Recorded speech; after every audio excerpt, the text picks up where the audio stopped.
No es cierto, no. La pólvora lleva una bala, Ese es un cartucho de papel.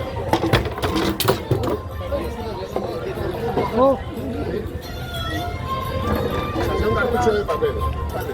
En el fondo del cartucho se metía la bala, la bola. Fusiles británicos calibre 75, fusiles españoles calibre 62. Después de la bola te metían pólvora.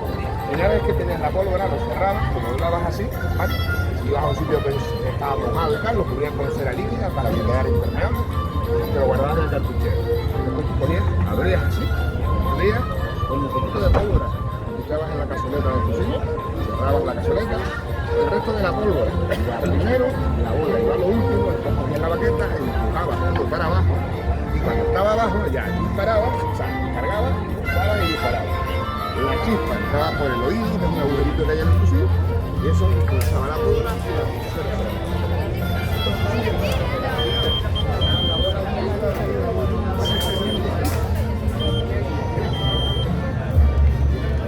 Eso sí que me quiero hacer un poquitito de historia de la figura del cirujano de campaña. Hasta la aparición de los regimientos realmente no estaba muy regulado la aparición de la figura de un médico en el ejército. No fue hasta 1710 que empezó a integrarse la figura de un médico por regimiento.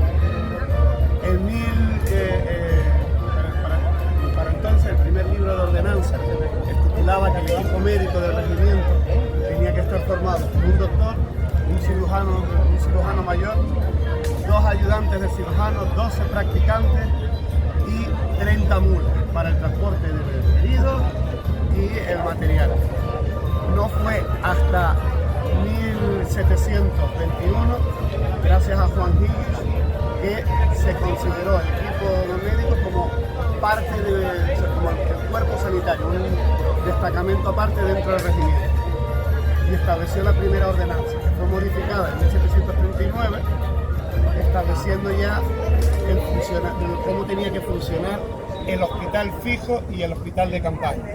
Entre otras cosas, se estableció, fue a partir de ese año que por primera vez el médico dejó de ser un combatiente, tanto el médico como el cirujano tenían que dedicarse solo a curar. Apareció también la figura del asentista. El asentista era un personaje que se encargaba de que cada paciente tuviera ropa, un jergón, manta, lumbre, medicinas, y se encargaba de pagar un enfermero por cada 25 pacientes. A cambio, obtenía ciertas prebendas, como dejar de pagar algunos impuestos de aduana y quedarse con toda la sangre humana, la grasa humana, para fabricar medicamentos. Sin embargo, por aquella época, una frase famosa de un general era, refiriéndose a los médicos de campaña, que eran gente sin talento, educación o cultura, que tanto en la armada como en el ejército provocaban más estragos que el plomo y el acero del enemigo.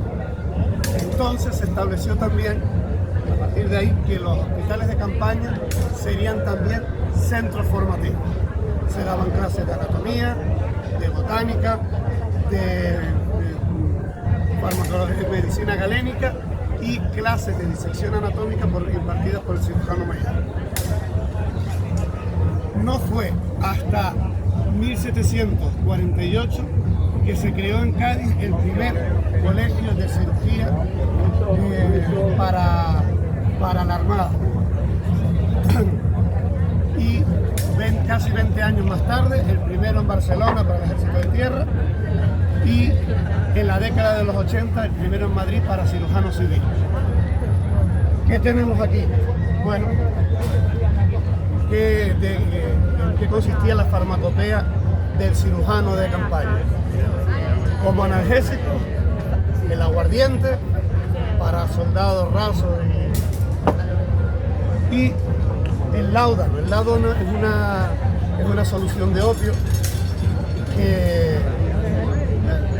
mezclado con especias y otras sustancias para darle un poquito de sabor, y era lo único que se usaba como desinfectantes como tal no existían. Se usaban para limpiar el material más que nada, para quedarlo lustroso, pero no porque se creyera que iba a ser algo de desinfección. Eso era más para que quedara bonito.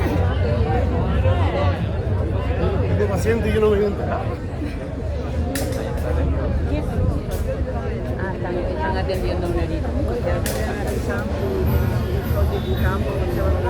Sí,